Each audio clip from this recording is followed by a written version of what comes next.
নমস্কার বন্ধুরা, sister kitchen and ব্লগে আপনাদের স্বাগত। আশা করি আপনারা ভালো আছেন আর আমরাও খুব ভালো আছি।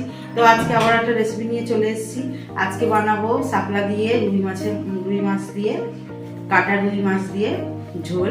তো ঝোল পুরোপুরি নয়, একটু মাখা মাখা হবে। আপনারা ঝোলটা পুরোপুরি ঝোলও খেতে পারেন, এর কোনো অসুবিধা নেই। তো আমার বাড়িতে পছন্দ করা হলে আমি একটু মাখা মাখাই করবো। তো চলুন রেসিপিতে চলে যাই। তো কড়াই গরম হয়ে গেছে, এবার দিয়ে দেবো সরিষার তেল।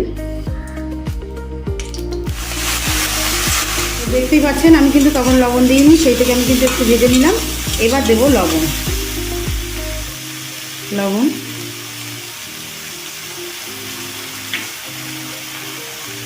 হলুদ,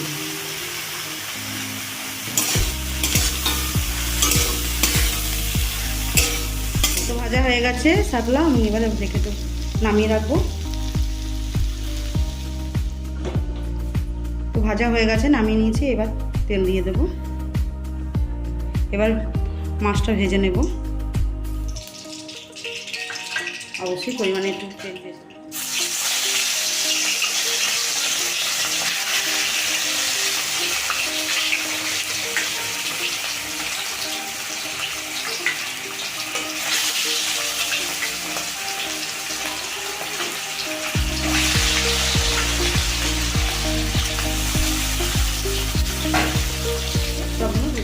এবার আমি নামিয়ে নেব।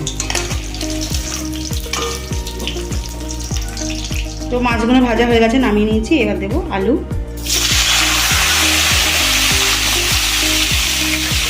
আলুগুলো ভেজে নেব। আলুটা ভাজা হয়ে গেছে, এবার তুলে নেব। ভালো করে লাল লাল করে ভেজে নিয়েছি। তো ভাজা হয়ে গেছে আলুগুলো, আমি নামিয়ে নিয়েছি। এবার দিয়ে দেবো কাঁচা লঙ্কা, শুকনো লঙ্কা ফোড়ন, কালো জিরে,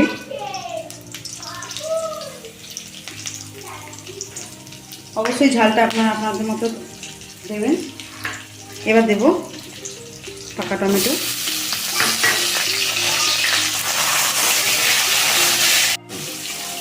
এটা ভেজে নেব একটু ভালো করে।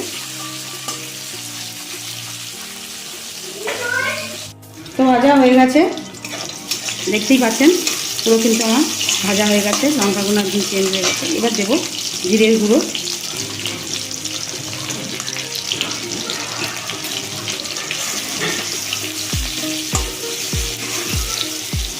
এবার দেবো লঙ্কার গুঁড়ো,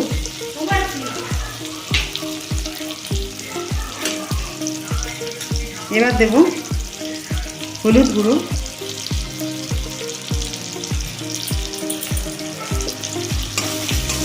এবার দেবো একটু সামান্য জল।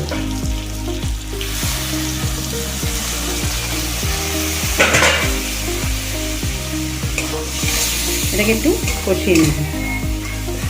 এখন তেলটা উপরে উঠে এসছে। এবার একটু স্বাদ মতো চিনি দেব।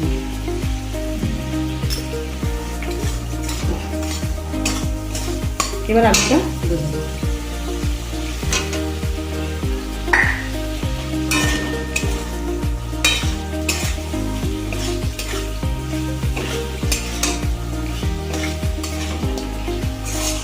এবার জল দিয়ে দিই।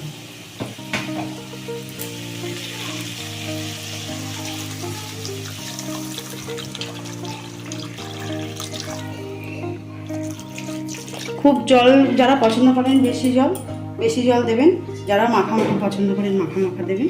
তো আমি একটু মাখা মাখাই রাখবো।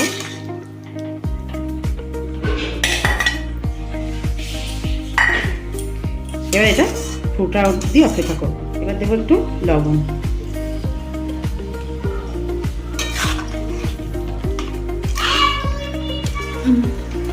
তো ফুটে উঠেছে। এবার আমি যে শাপলাটা ভাজা ছিল সেটা দিয়ে দেব।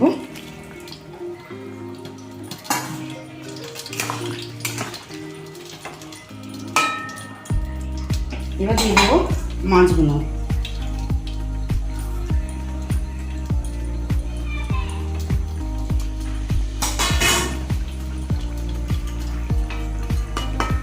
এবার এটা ঢাকা দিয়ে দেবো।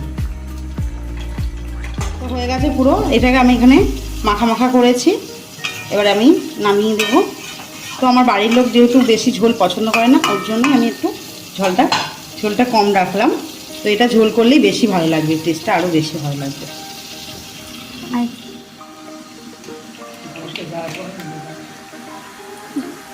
তো রেসিপিটা দেখলেন, আশা করি আপনাদেরও ভালো লেগেছে। আর ভালো লাগলে অবশ্যই লাইক দেবেন, কমেন্ট করে বলবেন কেমন হয়েছে। আর চ্যানেলটা অবশ্যই সাবস্ক্রাইব করবেন পরের ভিডিও পাওয়ার জন্য। সুস্থ থাকবেন, ভালো থাকবেন, টাটা।